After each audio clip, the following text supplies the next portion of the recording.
In times of loss, the human experience is marked by emotional pain and suffering. However, for some cultures, grieving goes beyond the emotional sentiment, delving into physical manifestations of sorrow. One such example is found within the Dani tribe of Papua New Guinea. Today, we dug into the unique and intriguing practice of finger cutting that was once an integral part of their mourning rituals. The Dani tribe, nestled in the verdant landscapes of the Baliam Valley, possesses a distinctive cultural practice associated with mourning. For the Dani women, the loss of a family member or child prompts a ritual that involves cutting off the top of their fingers. This seemingly drastic act is deeply rooted in their belief system, aiming to appease and drive away spirits while offering a tangible expression of sorrow and suffering. The history of the Dani tribe's finger-cutting ritual is deeply embedded in the cultural and historical context of the Papua region in New Guinea. Unfortunately, due to the limited written records and the oral nature of the Dani tribe's history, precise timelines can be challenging to establish. However, anthropological studies and accounts from explorers provide some insights into the long-standing nature of this unique mourning practice.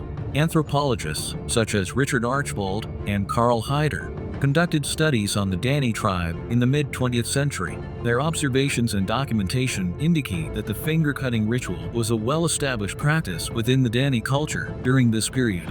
The cultural significance. To understand the cultural significance of this practice, it's crucial to delve into the spiritual beliefs of the Dani tribe. In their worldview, death is not merely the end of life, but a transition, and the spirits of the deceased linger in the village, particularly if the departed was a person of influence. The act of finger cutting is not one of self-harm, but rather a symbolic offering, a gesture intended to address and soothe these lingering spirits. Now, let's venture into the intricate details of this solemn ritual, a process that once played a pivotal role in the communal expression of grief.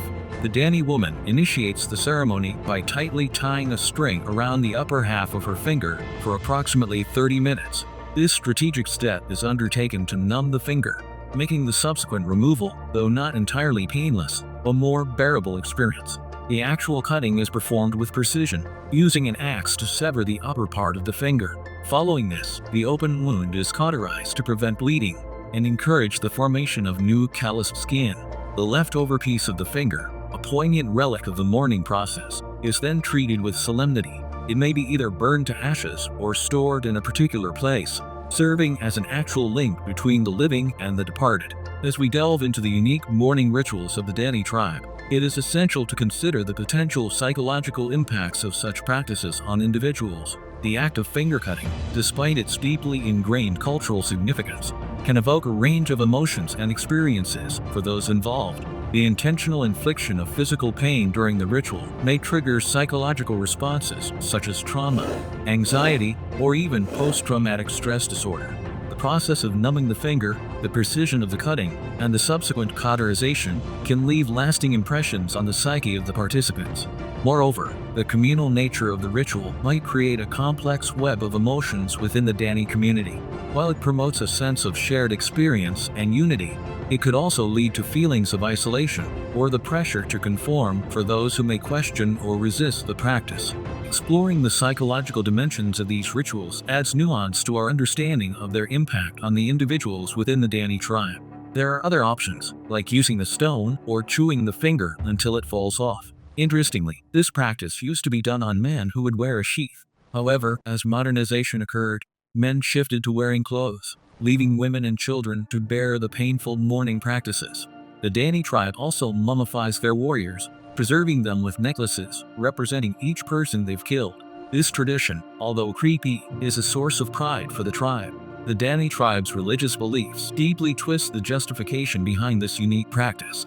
Their belief in the spiritual remains of influential individuals underscores the profound nature of their mourning rituals. While this ritual was once a prevalent tradition, it's important to note that in contemporary times, it has faced bans in New Guinea. External influences, changing attitudes, and increased awareness of the potential health risks associated with the practice have led to its decline.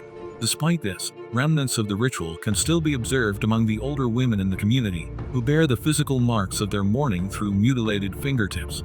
The Dani tribe's practice, though unique, is not isolated in its use of physical pain to express grief. Across various cultures and geographies, we find similar rituals involving the intentional infliction of physical suffering as a response to loss, from cutting arms and legs to shaving off hair and even burning the skin.